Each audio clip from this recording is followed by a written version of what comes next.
Hi, it's Mark Bossard. I'm here with Mr. Bernie Pawlik, Pawlik Automotive in Vancouver, BC, Canada, Vancouver's best auto service experience. And we're talking cars. How are you doing, Bernie? Doing very well.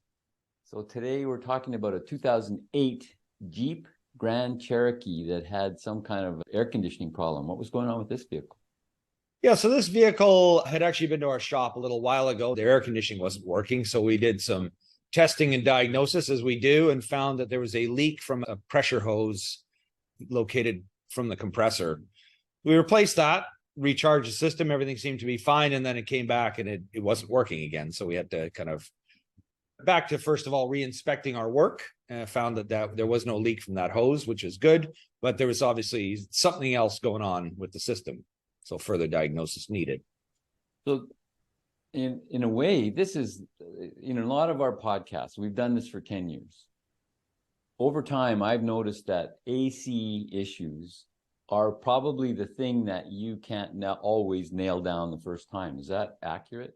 Absolutely. I remember going to a seminar about 20 years ago that Snap-on Tools put on with this guy from the States. And he said, before I do any air conditioning, this is a shop owner, he said, before I do any air conditioning repairs on any vehicle, I have this one-page disclaimer that I get every customer to read before that I even start the work. I've never done that. Probably should, but that's the kind of way air conditioning is. And the reason why is that air conditioning is like a refrigerator. It's basically a refrigerator put into your car, but it's under much harsher circumstances. It has to deal with the heat of the engine compartment. It has to deal with freezing cold temperatures in the winter if you live in a cold place, or blistering heat, things that you don't deal with a refrigerator, plus vibrations and bouncing. And then most of the components, a good portion of them are actually hidden from view, so you can't see them. So things like leaks are often very difficult to find. We have leak detection tools, but often they don't work. We can talk a little more about leak detection in a minute, but it's just very difficult to find a lot of leaks, and things will happen under certain conditions. So air conditioning can be really tricky, and all we can do is start with what we know and what we see, and most of the time it'll fix it, but probably 20% of the time it doesn't do it, and there's further leaks. So sometimes it takes, I hate to say it, like 2 or 3 kicks at the can to fix one, and then there's another one and another one, and then it's done.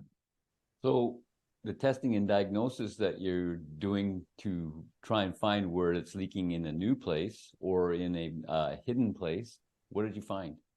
Yeah, so we found the condenser was leaking. Now, the air conditioning condenser, that's like a radiator in front. It actually sits in front of the radiator on every car. It's basically the radiator that radiates the heat of the system out into the atmosphere, takes the heat from the vehicle. So that's not an uncommon leakage problem. We do inspect it. If it isn't installed in the vehicle already, we add UV dye to the refrigerant oil. And that dye is basically under a special ultraviolet light. It shines like a lime green color, and it's very easy to pick out even the minutest leak. It really helps. So otherwise, there'll often be a light film of oil where there's a leak. So anyways, at this point, we re-inspected everything. We found a small leak coming from the condenser right at the bottom, but it was buried in a way we couldn't see. I mean, we did inspect it before, but it was very, very difficult to see. So we did find that, and that was the next thing we repaired, and that's what we fixed in this particular round. But there are certain things that are impossible to see, like the evaporator, which is under the dash inside a closed box, and that's impossible to see, and that's often a process of elimination type of repair. And it's certainly not something where we go, well, we think it's the evaporator, because it could be a couple of $1,000s in labor just to pull the dash out, take it apart, and go, oh, that wasn't it. We don't want to do that kind of thing. But sometimes it comes down to it, but we'll only do that when it's a very educated guess. And the other tool we have is a refrigerant. It's an electronic leak detector. We actually have 2 of them. It's my least favorite tool because I expect it would work really well. And there are things that cause it to beep. It makes a beeping sound when it detects refrigerant. And so when it works, it's good, but sometimes it'll beep for no reason. And then there's no refrigerant in the area. So it's like, it's one of those tools that's hard to trust all the time. But nonetheless, we have it. It works some of the time. So the thing with air conditioning is it's good to have an arsenal of different tools. We can also, add high pressure nitrogen to the system, and sometimes that'll force a leak to show up. There's lots of different things, but we do a lot to try to find it. So when you're talking about that leak detector, I'm thinking, that's just like a stud finder. Yeah, it's kind of like a stud finder. Actually, stud finders are way more accurate though, because you can kind of go back. And I think with the leak, it's good that you mentioned that, because with the leak detector, it's kind of like, what I find is this, it's like kind of going back to the spot again. And if it just goes beep, you go, oh, okay, great, there it is. It's like, no, wait a minute. Let's just really verify and make sure we're not getting a false signal here. It's weird, but these things apparently will pick up like one molecule of refrigerant in a million or something like that. But also, if there's happens to be a molecule of oil vapor floating past it, it'll also make it, I don't know exactly what it all picks up, but it's not the most satisfying tool. I keep searching for the ultimate one and I haven't found it yet. It'll be an AI powered thing. Yeah, it'll be AI, of course. We're in the AI era, and we'll watch this video 5 or 10 years from now, and then there'll be some new technological craze, but I don't know, maybe AI will do it. So what's involved in replacing the condenser then on the AC condenser on this?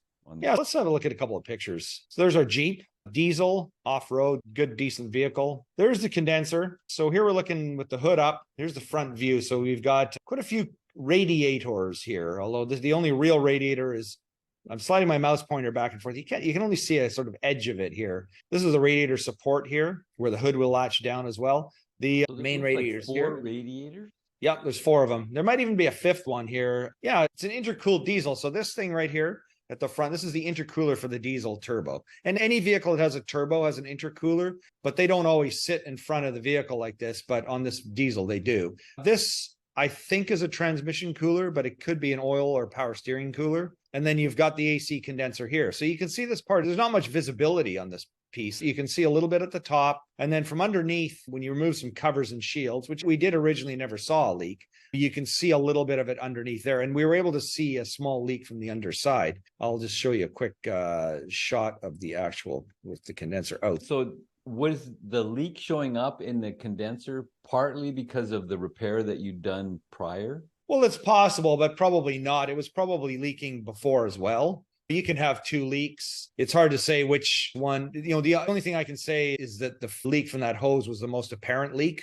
Right. And, we did look around at the rest of the system and found nothing. But it might be that after we repaired that, this started leaking. It's hard to know. Or leaking more so that it was more apparent. Leaking more so it was apparent. There may not have been any UV dyed oil in the system beforehand, although most vehicles come equipped with it, but some don't. Like I say, equipped, like at the factory, they actually put UV dyed oil, and some do and some don't. Anyways, so this is the edge of the condenser, and you can see this oily film here. I don't have my UV light on it, but this is sort of an indication of where the leak was. This is up the side of the condenser, so it's not even really at the exact bottom. And this is another view of the bottom corner, and you can see a sort of an oily film here as well.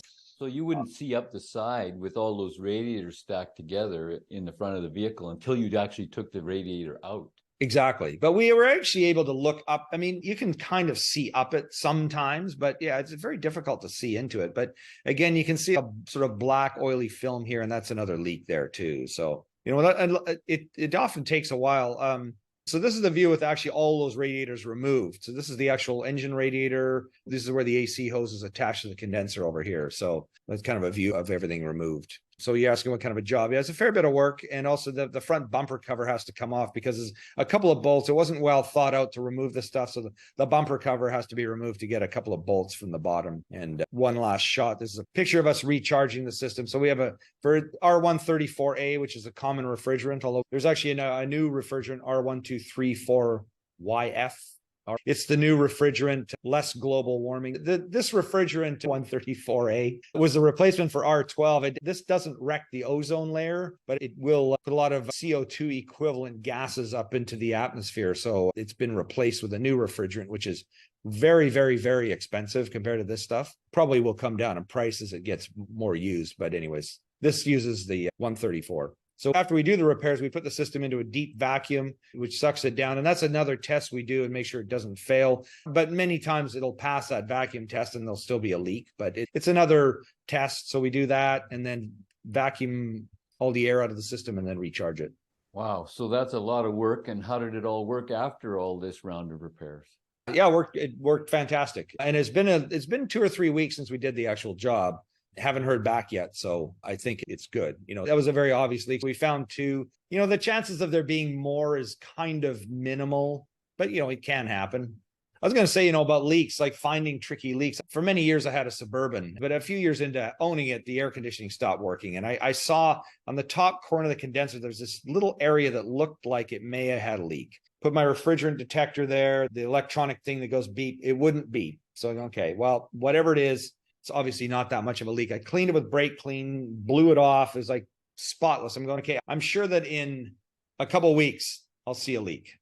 Actually, even had a podcast planned around it, or video or podcast.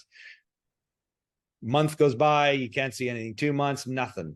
Air conditioning still keeps working. And then about, I don't know, 2 or 3 years later, it stopped again. You can see a tiny little bit of oil there, but again, not enough. And I don't know, I went through it for a few years, and then eventually it finally got to the point where the condenser was leaking bad enough I could find it. But that's after like 7 or 8 years of doing a refill every couple of years and not finding any other leaks and tearing my hair out, getting annoyed, and finally it showed up. So sometimes, you know, it takes a while to, you know, I think in retrospect, I probably should have gone, okay, that's a leak, throw a condenser in, I probably would have not had a problem. But, you know, sometimes it takes time and money to do, even if I can do it myself, it takes time and money, and I don't waste my time, or with customers who don't waste their money. So how often is it a case with vehicles where you'll have stacked radiators in such like 4 or even 5 sets of radiators like this? Well, any diesel-like truck will have them. I'm thinking of an F-350 diesel. I had one pop the hood. I think there's 8 of them. Oh my God. There's an engine radiator. There's like 2 cooling systems. So there's like a secondary cooling system radiator. I'm just trying to count these. There's the turbo intercooler. That's 3. There's a power steering cooler, 4. Transmission cooler, 5. AC condenser, 6. So maybe 6. There might have been one for something else that I can't think of. And that just really complicates. I just look at that and I go, you know, you go to buy like a... You go like this, don't you? Well, you know, the good thing is they generally last a long time. But, you know, like when you go to, I mean, some Ford F-350s, certain models, and like the radiators go bad, it's a lot of money to fix the radiator because it's like buried in there, and the radiator is enormous because it's meant to cool a diesel engine that's hauling, you know, 25,000 pounds of weight in the back, so it can handle that. I remember looking at it, I go, wow, it's no wonder these trucks cost so much money, because you're buying a lot of stuff when you buy the truck. It's like 5 or 6 radiators. But this Jeep, again, it's a diesel. If it wasn't the diesel, it would at least wouldn't have the intercooler radiator there, so it would have one less cooler. How are these diesel Jeep Grand Cherokees for reliability? They're pretty good, but it is the 3-liter Mercedes diesel. We've talked a lot about them, and there are a lot of issues with them. If you search our podcast list, you'll find a lot of issues. They tend to last a long time. They're pretty durable and they're tough. If you want to haul some good weight, they're rated much higher than a gasoline engine for towing. So if you actually had a boat you wanted to tow, it would actually work. But you could tow or small RV trailer. You could actually tow that quite nicely behind one of these. But, you know, there are a lot of problems and issues with them that we've documented. And it's a Jeep. Jeeps tend to have a few more issues naturally, but it's a pretty decent vehicle. You will spend more money on repairs for these, not necessarily for AC stuff, but for other engine repairs, just because the engines have issues. They must be regularly maintained. Must do regular maintenance. Absolutely. That is the key thing. Make sure that you change the oil regularly is key. Filters, fuel filter, air filter, those kind of things for sure will keep your costs down. But there's a lot of things that still go wrong, just the design of them. If you're looking for service for your Jeep or diesel vehicle in Vancouver, the guys that see are Pawlik Automotive. You can book online at their website, pawlikautomotive.com, or you can call to book 604-327-7112. You have to book ahead. They're always busy. Thanks so much for watching and listening. Thanks, Bernie. Thank you, Mark. Thanks for watching.